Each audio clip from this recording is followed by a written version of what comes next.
Ô Caio, o que eu faço para me libertar da culpa e do medo de sair do padrão de religiosidade, Caio? Só tem um caminho, é o caminho. Jesus disse, não se turbe o vosso coração. Qualquer que seja o elemento que possa nos turbar o coração. Tem gente que tem o coração turbado hoje por razões diferentes da dele. Mas a dele é por causa da insegurança que a religião causou nele. Ele ficou tão condicionado ao fato de que nasceu e foi batizado, pegaram-no pela mão e o levaram para todos os ritos da vida que ele chama de minha vida espiritual, que na realidade é uma vida religiosa. E ele foi sendo entregue de mãos em mãos, chegava alguém, ele mesmo se dizia, agora eu me entrego a essa pessoa, esse pastor vai me levar. Aí ia sendo levado por aquele, até que aquele ali não agradava, ele mudava para um outro e disse, agora esse grupo aqui vai me levar. E o indivíduo vai sempre sendo levado por alguém ou por alguns, quando ele está sendo pastoreado na manada do espírito religioso. Aí chega Jesus e o Evangelho e diz apenas siga-me, tome a sua cruz e siga-me. Se alguém quer vir após mim, a si mesmo se negue, tome a sua cruz e siga-me. Pressupõe um andar com Jesus, que é um andar comigo.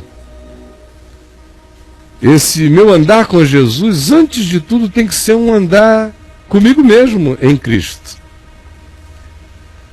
Para a maioria das pessoas, andar com Jesus é frequentar a igreja e sair com os irmãos, e quanto mais você fique dentro daquela sociedade, você está com Jesus.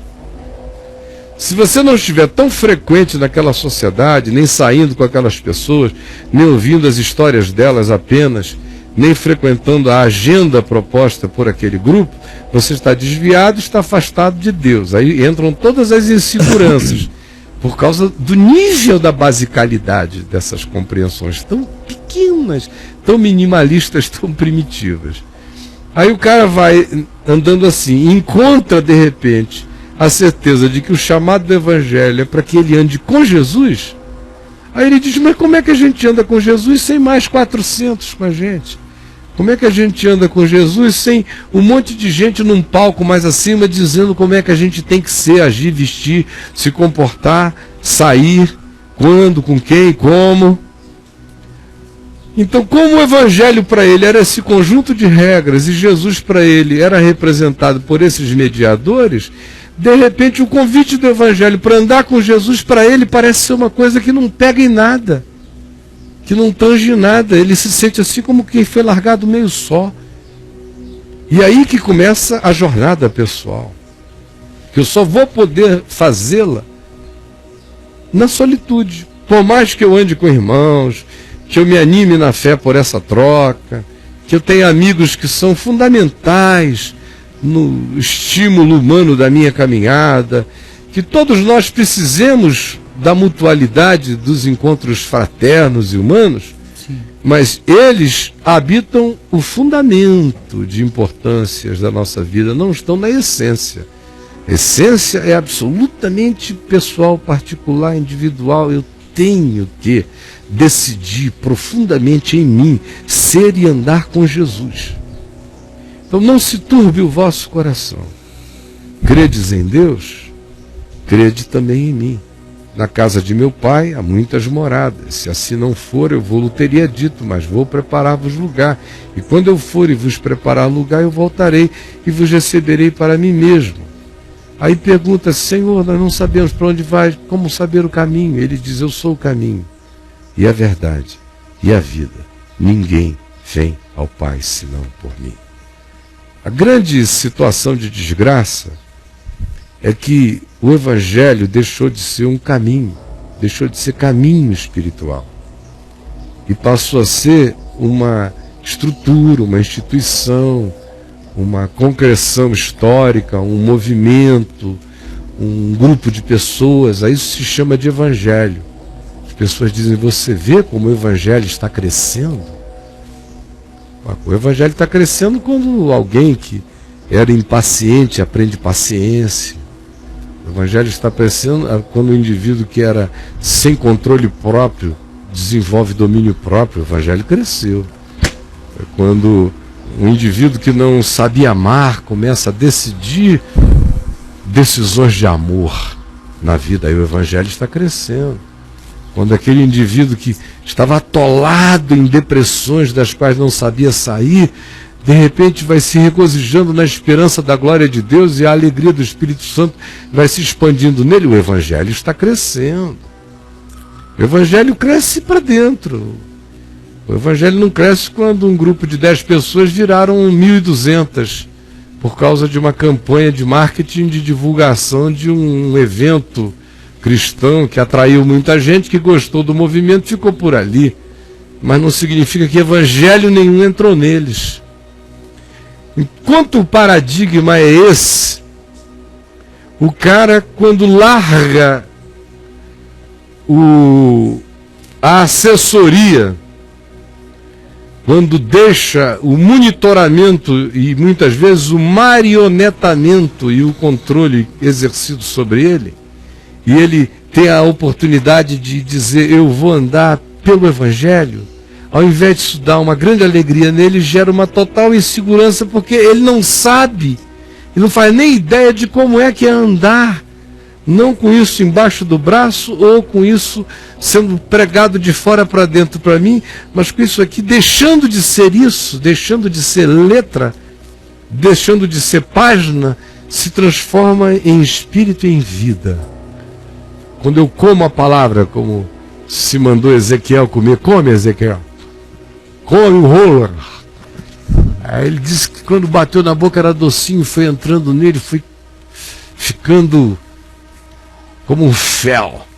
Mesma coisa se disse ao apóstolo João lá no Apocalipse, come o rolo. Come. E quando entrou nele, foi fazendo as revoluções interiores. Se eu não sofro o processo que transforma a Bíblia e faz dela algo que, em sendo um livro, deixa de ser um livro para mim e se transforma em palavra abstrata de Deus, do meu coração, e que é concretamente manifesta e garantida no seu eixo, por tudo aquilo que Jesus fez e ensinou e encarnou, quando isso vai entrando em mim, me penetra, isso deixa de ser um conceito, um aprendizado, vai virando vida, vai ganhando capilaridade, vai me tomando, vai se tornando mente de Cristo em mim, vai me pacificando, vai me gerando paz, vai me dando segurança. E aí eu não tenho mais medo, eu começo a ter privilégio. Eu começo a dizer que coisa mais maravilhosa é andar sem medo de homens, sem medo de espíritos, sem medo de diabos, sem medo de juízos, tendo confiança, sabendo que tudo que me vincula a ele veio dele. Não fui eu quem o amei antes, foi ele que me amou primeiro. Essa consciência, quando se instala mesmo na gente, essa certeza, pacifica por inteiro o coração. Não fui eu quem o busquei, ele me buscou. Tudo provém de Deus. Se alguma coisa foi emulada em mim na direção de querê-lo, foi ele mesmo se provocando em mim o tempo todo. Então, quando eu sei isso, eu sei que eu estou seguro. Não sou eu que me agarro a ele, foi ele que veio a mim. Saber que a mão está invertida, é dele para mim, não de mim para ele, desreligiosa tudo. Ao contrário, na religião sou eu querendo me vincular a Deus. Em Deus é ele já vinculado a mim antes que houvesse mundo, é meu pai, eu sou dele. E tendo essa confiança nele, o coração repousa pacificado. Agora, como é que isso se desenvolve? É pela leitura da palavra, é pela prática simples do Evangelho na vida. Prática simples. Aí você vai vendo um dia depois do outro, vai tendo a garantia de que não tem ninguém com oração mais forte do que a sua. Não tem ninguém para representar você melhor diante de Deus do que você mesmo. Flagrantemente sincero diante de Deus. Não há ninguém que seja um melhor intercessor da sua existência do que você mesmo intercedendo com súplicas e orações e com ações de graças diante de Jesus, que é o seu sumo sacerdote eterno e que se condói das suas fraquezas, porque ele mesmo foi tentado em todas as coisas à nossa semelhança, mas sem pecado. Quando essas compreensões básicas vão entrando na gente, o medo vai embora.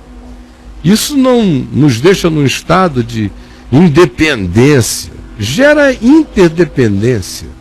Eu não fico dizendo não preciso de ninguém, eu fico dizendo eu não preciso de ninguém para viver na minha essência, porque eu ando com Deus, eu gosto do convívio humano e sempre que eu posso eu quero mantê-lo, eu quero nutri-lo, faz bem para mim e eu acredito que eu tenha um bem a transferir nos meus encontros humanos, na vida.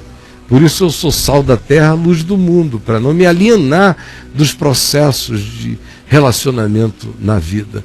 Mas o mais, amigo, é um dia depois do outro, andando com Jesus ali no Evangelho, aprendendo a palavra, vendo que você vai orar e vai ser respondido. E Jesus disse, peçam, peçam, peçam em meu nome, sem dependerem de ninguém, peçam vocês a mim. E vocês vão ver que eu vou responder. E mais, ele disse, então a vossa alegria será completa. Dá uma alegria enorme, que foi o que eu fui aprendendo desde cedinho na vida. Quando meu pai dizia, vá você, expulse você o demônio. Vá lá você, ore você pelo doente. Eu era recém-convertido, vá lá você e ore. Papai, você pode ir comigo ali que tem uma situação difícil? Quando ele podia, ele ia. Quando ele não podia, ele dizia, meu filho, você está habilitado em nome de Jesus.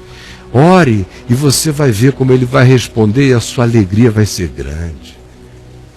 É dessa alegria que resulta de você falar com ele e ele falar com você e ele responder. E você vai vendo que um pedido suave. Às vezes você apenas vê um carro passando como outro dia. E você diz, Senhor, salve essa pessoa, porque me deu uma convicção de que ela ia morrer adiante do jeito que vinha, e eu vi aquele carro ser salvo de uma calamidade num cruzamento.